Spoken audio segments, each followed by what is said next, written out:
It's March 11th, and, some things happen in the sports world. Not a lot, but, if you're not as fired up for March 11th as I am, then what are you even doing here? Yesterday was Mario Day, today is Mar 11 Day, which isn't as fun.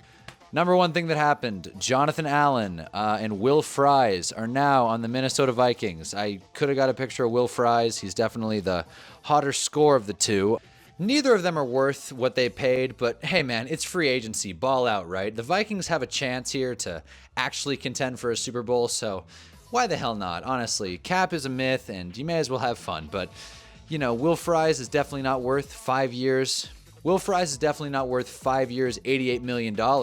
No guard is, but hey, Will Fries has a fun name and he'll sure keep JJ McCarthy clean, which coming off an Achilles injury before we even get on the field isn't exactly a great look, Jage. Jonathan Allen, he's entering his year 30 season. He's not as good as he used to be. That's not desirable. And I think they could have done the contract a little bit better, but who am I, right? I don't know the Washington Commanders books or the Minnesota Vikings. So, to hell with it. It's fun. I don't have much else to say. Go Vikes.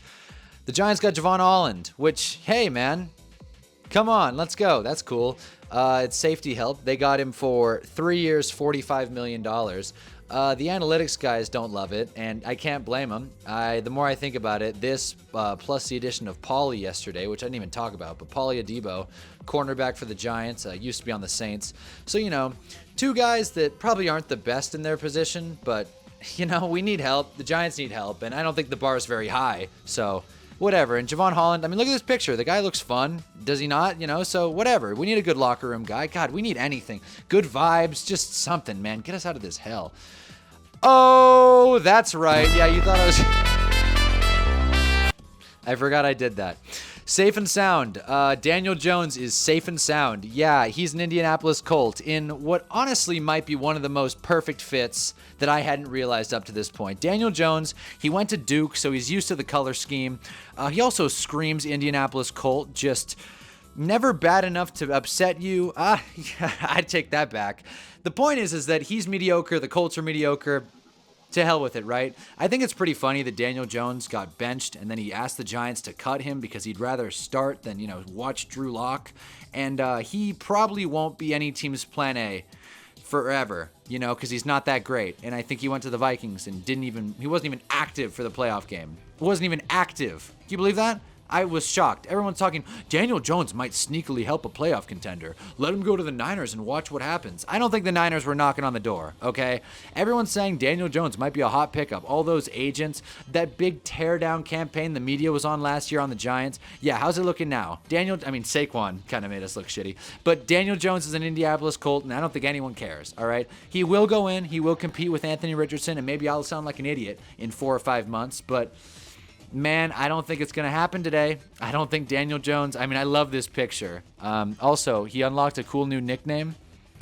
Indiana Jones. Whoop-de-doo. La-dee-da. La-dee-da. The Colts got their guy, I guess. God, you got to feel weird if you're Anthony Richardson. That just instantly becomes the weirdest quarterback room. All you need is Russ Wilson, and you've got... a real group of guys, all right? Anthony Richardson, get your shit together, man, because Daniel Jones is knocking. I don't know whether or not I'm, happy for Daniel Jones or despise him. It doesn't matter. CJ got traded for Kenyon Green in a pick swap. Yeah, I hope he doesn't say Houston's hell because CJ seems to not exactly be thrilled with losing. I don't know who is, but... God, man, I feel like the Eagles lost one game last year, and CJ was already on a podcast talking about how shitty everything is. I hope the Texans are good, or else it's going to be a locker room issue, and the Eagles bolster up their offensive line. Great. Yay us. So, the Eagles make a good move after trading Kenny Pickett yesterday, which was another good move. It was the only A rating I saw in an ESPN article I was reading. So the Eagles are having a good offseason, as usual. At this point, I'm just going to have to accept that Howie Roseman is going to be, around for a while, and God, it's going to make my life hell. CJ's life was hell, mine is. All right. Puka changed his number to number 12. I don't really think number changes are a big deal. I just think the narrative the Rams are pushing here, some numbers choose you, they say. I don't know about that. It's almost like they signed Devontae Adams and he wanted 17 and Puka Nacua said, okay, dude, okay, shit. Puka Nacua is better than Devontae Adams right now. I don't know why he got sunned out of his number, but 12, I'll adjust. We'll adjust. It looks weird right now. We'll adjust. I don't know why they're doing the picture announcement in a t-shirt. Like, no NFL player looks good in a jersey. You know what? I want to introduce a little bit of a take here.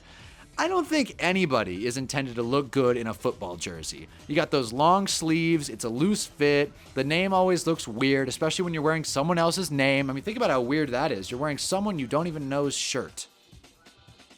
I'm not a jersey hater. I have like 3, I think. Go Giants, rock and roll. But like, I think it's funny they did the picture here with him in a t-shirt. Like, it's just not a good look. Let him throw on a helmet. Let him throw on pads. Even if he takes them off. Whatever.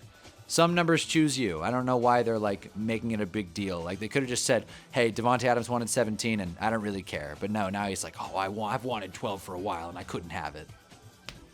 Chase Young is going back to the Saints. 3 years, $55 million. Is that a lot for Chase Young? 100%. But he's only 25 and he's productive. My issue isn't with Chase Young. I mean, I don't think he's all that he should be, but my issue is with the Saints, man. I was studying this. I studied. And the Saints are just spending money hand over fist. It's like, I felt like 10 years ago, I was talking about how the Saints were going to be in cap trouble. And they've been in cap trouble. That's why Derek Carr's their quarterback, and they haven't accomplished anything in a decade.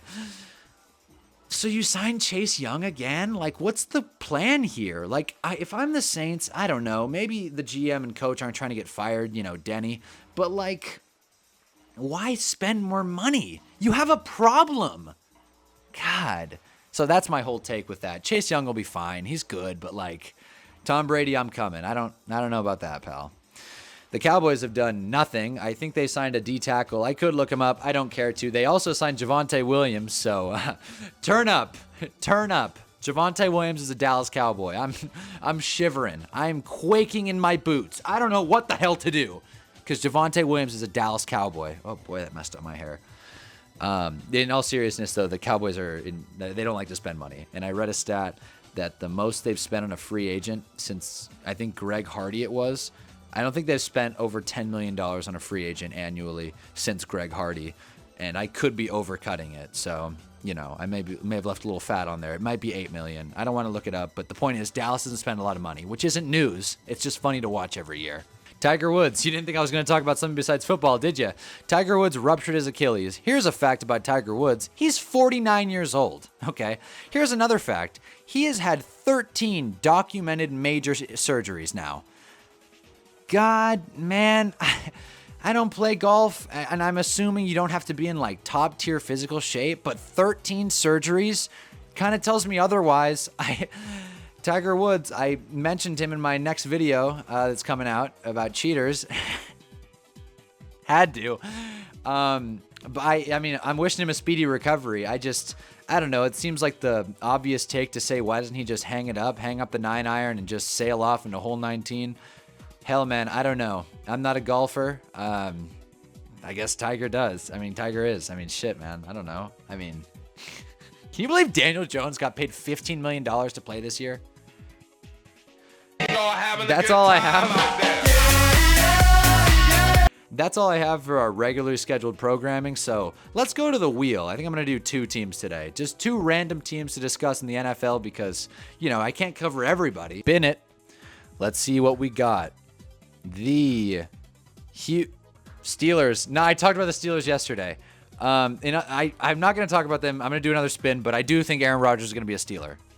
That's all I'm going to say. I'm going to do another, though. Give me one. Jets, Colts. Damn, I talked about the Colts. I got the Colts. I don't want to talk. I already talked about the Colts, all right? I mean, they lost Will Fries, so that's a shame. Don't be the Cowboys. Dude, this is unreal. This is unreal. Man, give me a team I didn't talk about. Give me something new. God, man. All right, I guess the Houston Texans are worth talking about. I'm moving to a screen share because the Texans did a lot more than I thought they did.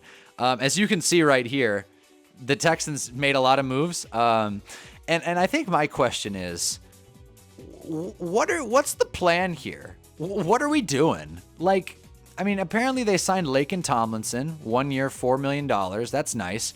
But they lost Shaq Mason, and they traded Kenyon Green and Laramie Tunsil.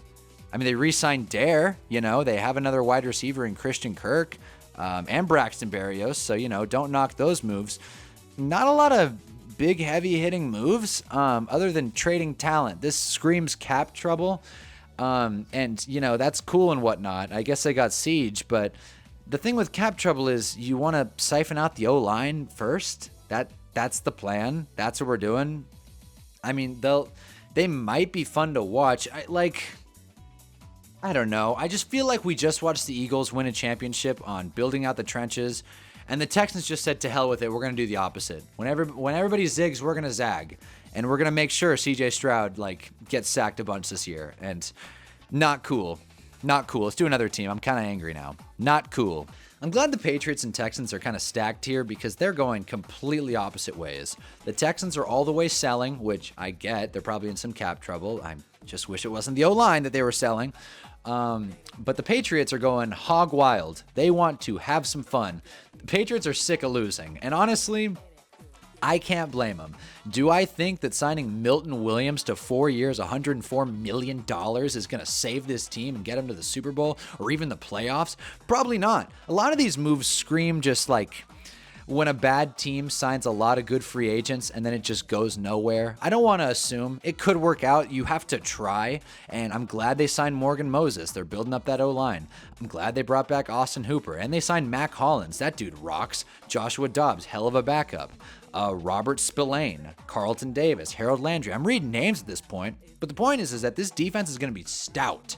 Especially with that fourth pick, which, man, if it's Abdul Carter, they're in good shape because you build out this defense and you get Abdul Carter or maybe even Travis Hunter. Who cares? At 4, you're going to get your pick of one of them, probably.